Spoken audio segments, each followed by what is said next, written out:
Welcome back to the show where we run you through all the Dolphins news you need to know about. After you through the news you need to know about, we run you through the fan Q&A where we answer fans' questions. And this is game week, everybody, so it's pretty awesome. I think the next time we do the show, obviously we'll be talking about the game, which is awesome. Very exciting week. But this first news story comes from Pro Football Rumors. Dolphins placed quarterback Jalen Ramsey and running back Jeff Wilson on injured reserve. Both of them are not expected to come back anytime soon. Jeff Wilson was dealing with some type of finger. Obviously, he's dealing with the finger injury. Never really was healthy ever since the end of last year. He really was banged up, and you could tell because there was after the Cleveland game, it felt like, and even the Chicago game, it just kind of felt like there was a drop off, especially in the way he moved. And it seems that he's still pretty banged up from last season. And then, which I believe he had a finger issue too last year. He had a lot of problems last year. And then Jalen Ramsey, obviously, we dealt with the knees thing. Hopefully we can somehow get him back before December. That would be awesome. Well, it breaks my heart every time I think about it. I was really looking forward to seeing him play in a Dolphins uniform. He's one of my favorite players, and it would have been fun to see him. This next news story comes from Pro Football Rumors. NFL will not suspend Dolphins Tyreek Hill. We've talked about this before, the incident at the marina on Father's Day.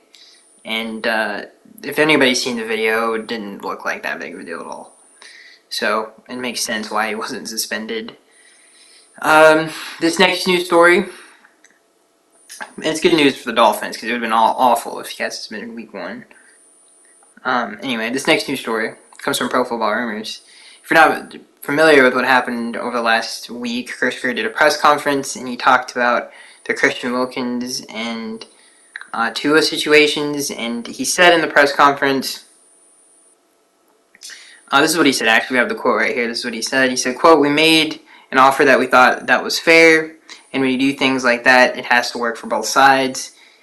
And so there was never any ill will from each other's side. I enjoy his agent. We've had good conversations. For right now, we're going to hold off until, in my mind, the end of the season because I don't think it's fair to distract Christian from the goal of what he wants to achieve with the team." This is what he had to say about Tua's contract extension. He said, quote, Chris Greer said this. He said, quote, "I think just..." sorry, I had to clear my throat. "I just think for him, it's just to let Tua play again. Those things can be a big distraction. Family, friends, you guys, the media, everyone else constantly asking him about it. His agents and I have had discussions, just general but not really about, and just kind of agreed, let's just let him play out the season and then we'll attack that in the off season." So, interesting. I think we all can agree with this, especially with Tua, that he should play and then they should, and then again, hindsight's always 20/20. But after the season, if he plays well, all we're going to hear is, "Oh, you should have extended him last year, we got him cheaper." At the end of the day, if he plays well enough to be the quarterback of the future, which from what we've seen of the last 2 years so far, and going into this year, last season and some of the stuff that we saw this year, he clearly is. So, and as a Dolphins fan, that's the last thing I'm worrying about is paying a quarterback who deserves it. That's the last thing I'm worried about. So, I think it's a good approach by Chris. Even though he's probably going to end up having to pay him a lot more money, it doesn't really matter to me.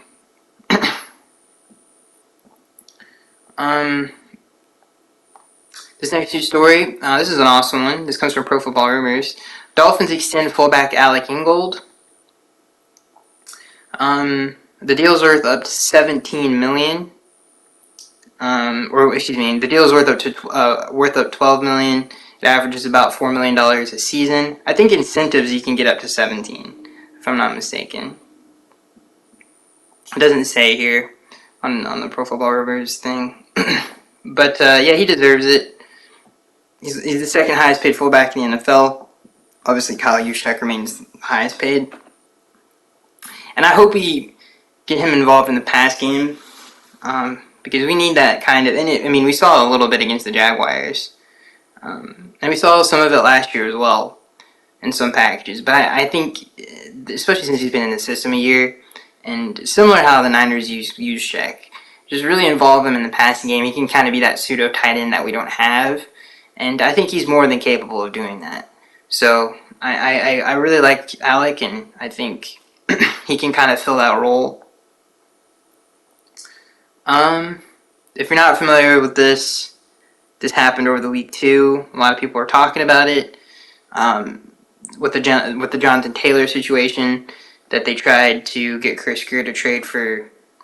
They asked about Jalen Waddle if he was available in the trade, which Chris kind of denied in the press conference. I don't know if it's true. I don't even know how anybody would know that unless Chris said, like, can you believe that he said that? I don't know how anybody would find that out, to be honest with you. So, yeah. If you believe that or not, anyway, it was a wild thing. And honestly, looking back on that trade, and I think we're all pretty disappointed that it didn't happen, especially now that everybody's injured. I mean, even A-Chain and obviously Achman's dealing with the neck. But it's not the Dolphins' fault. It's the Colts' fault. Like, reading, if you've been really keeping up with it, it's just how stubborn the Colts were. It never really seemed like they were willing to trade him. They're asking way too much. If you read the article that recently came out about the Packers also trying to get him, it said in the article that the Dolphins were willing to pay high value, what the running backs are worth, on the market. They were willing to give him a really good contract. So it really doesn't make it just came down to it just didn't seem like the Colts wanted to trade him. I mean, they got a good offer. They were able to give Jonathan Taylor a good contract. I don't really know what else they really wanted. So it just kind of sucks. They led everybody astray in a weird way, and it's a player that they don't even need. They're rebuilding. They could have gotten more picks back for him, and it just didn't make a lot of sense, especially for a player who doesn't want to play for you. And if you didn't trade him, he's not suspended, but he's going to miss 4 games because he's on the physically unable to perform list. So the whole thing just made no sense. The Colts are now one of my least favorite franchises, and because of how dumb that is the dumbest thing. Like, I can't even express how stupid of a move that was by them. And it's not just because I wanted Jonathan Taylor, just from every angle of that. If you're a Colts fan, I know it would suck to lose a player like that. I mean, even we went through that in 2019.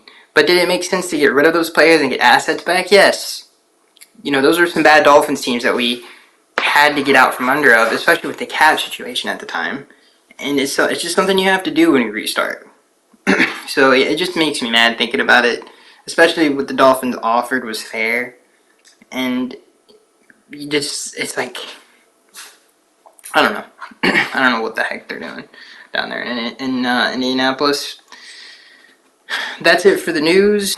I think we covered everything that we needed to cover. Don't think we missed anything. We've been talking about the Christian Wilkins thing too for forever. We didn't really need a deep dive on that, to be honest with you. But I wanted no fan Q&A for this week, so I'm sure a lot of you probably will move on from the video if you've made it this far. But I definitely want to talk about the Chargers-Dolphins game for as the last topic. I was thinking about this a lot, and I think some of the things that I think we're all excited to see the defense. I think that's the most interesting thing, is the run game and the defense is interesting. This is a defense last year with the Chargers that did not defend the run well, and I'm interested to see Austin Jackson's improvement. But I think the keys to the game is, does Mike have answers for what the Chargers did last year? Because I felt like that was the weakest game plan on the offensive side of the ball of the year. Mike did not call a bad game there are moments like you can say, okay, maybe that wasn't the greatest management of the game, but in terms of play calling and people being open and the plays being there to be had, he never had a bad game other than the Chargers game. And I'm interested to see if he can kind of correct that mistake, and which I'm sure he will. And then Vic Fangio, I think his influence on the team is going to be really interesting. Cornerback depth is really interesting as well. What the lineup is actually going to look like. Obviously, not the Dolphins not signing Bryce Callahan was interesting. So I'm excited to see what the lineup looks like. But the defense is really good. I'm just excited to see them play. But I think the keys to the game are those: is like what adjustments did Mike McDaniel make, and how much improvement on the defense side of the football is there. Because really what lost us the game is we couldn't move the ball last year. And bad situational play calling, especially on the defense, was atrocious. I think we all remember what was it, 2nd and goal from I think they either got called for holding. They were way backed up. And it was one of the worst defensive calls I've ever seen in my life. They ended up throwing the screen to Austin Eckler, and it was just an easy pitch and catch for was it a touchdown or did they get, I don't know, I think they were down on the 1. I think this team's going to be less run heavy than they were a year ago, which I think is a good thing. I think we match up with that well, especially with the way that Vic runs his defense. I don't think, if you're a one-dimensional team against a really good defensive coordinator, that's a bad day for you. So, I'm interested to see that come through. And I think all of us are going to watch Austin Jackson because that is really the only thing on offense that could hurt the team. So, yeah, I'm very, very, very excited. David Long, there's a lot of really Kader Kohu in here too. It's going to be fun to watch. Bradley Chubb and Jalen Phillips, I love to death. And Christian Wilkins and Zach. I mean, this is my fit. This D-line is so fun. So that's going to be fun. And yeah, it's going to be a fun game. Regardless. And shout out to it being 4 o'clock. I love 4 o'clock game. 1 o'clock's cool too, but 4 o'clock's cool. Because if you don't have anything to do Sunday, you can watch the 1 o'clock games leading into the 4 o'clock games, which I always think is way better that way as a fan. But yeah, that's it. I don't think there's really anything else we needed to say about that game. There's really not much else. I mean, getting pressure on Herbert is the number one thing because of how Vic plays defense. If you can get pressure with 4 and he can do what he does on the back end, which is a lot of creativity, a lot of different coverages. You might have a cover 4 on one side and a cover 2 on the other. Stuff like that he does.